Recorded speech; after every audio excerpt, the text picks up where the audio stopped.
இதனால இவங்க வீட்ல இருக்க டிவி ரிமோட் சரியா வேலை செய்யலன்னு வேற ரிமோட்ட வாங்குறதுக்காக இந்த ஷாப்பிங் மாலுக்கு வந்திருக்காரு. இப்ப பொறுமையா எல்லா இடத்தையும் சுத்தி பார்த்துக்கிட்டு இருக்கா. இவரோட கண்ணுல ரொம்பவே வித்தியாசமான கடை ஒண்ணு சிக்குது. சரி நான் அதுக்குள்ள போய் அங்க இருக்க ஆளுகிட்ட, சார் உங்ககிட்ட தரமான டிவி ரிமோட் எதுவும் இருக்கான்னு கேட்க, உங்களுக்கு ரிமோட் தானே வேணும் வாங்க தரேன், என்கிட்ட தாறுமாறா வேலை செய்யற வேற லெவல் ரிமோட் இருக்குன்னு இந்த கடையோட பேக் சைடுக்கு கூட்டு போறாரு. இந்த இடம் வெளியே இருந்து பாக்குறதுக்கு ரொம்பவே நார்மலா தெரிஞ்சாலும் உள்ளுக்குள்ள பயங்கர பெருசா பிரம்மாண்டமா இருக்கு. இப்ப அந்த சொன்ன மாதிரி ஒரு ரிமோட் எடுத்து இவர்கிட்ட கொடுத்துறாரு. சார் இத பார்க்கவே கொஞ்சம் காஸ்ட்லியா இருக்க மாதிரி தெரியுது, இதோட விலை என்ன? தம்பி இது என்னோட புதிய அரிய வகை கண்டுபிடிப்பு, இதை யூஸ் பண்ண போற முதல் ஆளே நீ தான், அதனால உனக்கு மட்டும் இந்த ரிமோட் ஃப்ரீன்னு சொல்றாரு. சரி எது எப்படியோ நமக்கு தேவையானது கிடைச்சிருச்சுலன்னு வீட்டுக்கு போய் கொஞ்ச நேரம் ஜாலியா டிவியை பார்த்துட்டு அடுத்து நடுராத்திரி வர தூங்காம உட்காந்து வேலை பார்த்துக்கிட்டு இருக்கா. இவங்க வளர்க்குற நாய்க்குட்டி பயங்கரமா கத்த ஆரம்பிச்சிருது. அடே ஏன்டா இப்படி வேலை பார்க்குற டைம்ல கத்தி டிஸ்டர்ப் பண்ற, நீ மட்டும் இந்நேரம் டிவியா இருந்துருந்துன்னா உன்னோட சவுண்டை குறைச்சிருப்பேன், அதனால கொடுத்த ரிமோட்டை எடுத்து யூஸ் பண்ண.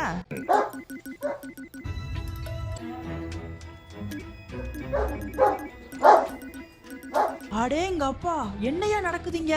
உண்மையாவே இந்த ரிமோட்டுக்கு பவர் இருக்கா இல்ல நமக்கு தான் அரகோல தூக்கத்தால இப்படிலாம் தோணுதான் டெஸ்ட் பண்ண. இவங்க வளர்க்குற நாயை வீட்டுக்கு வெளியே கொண்டு போய் இப்போ அந்த ரிமோட்ல இருக்க பாஸ் ஃபார்வர்ட் பட்டன் அழுத்த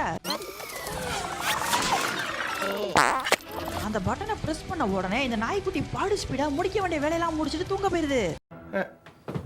Holy mother!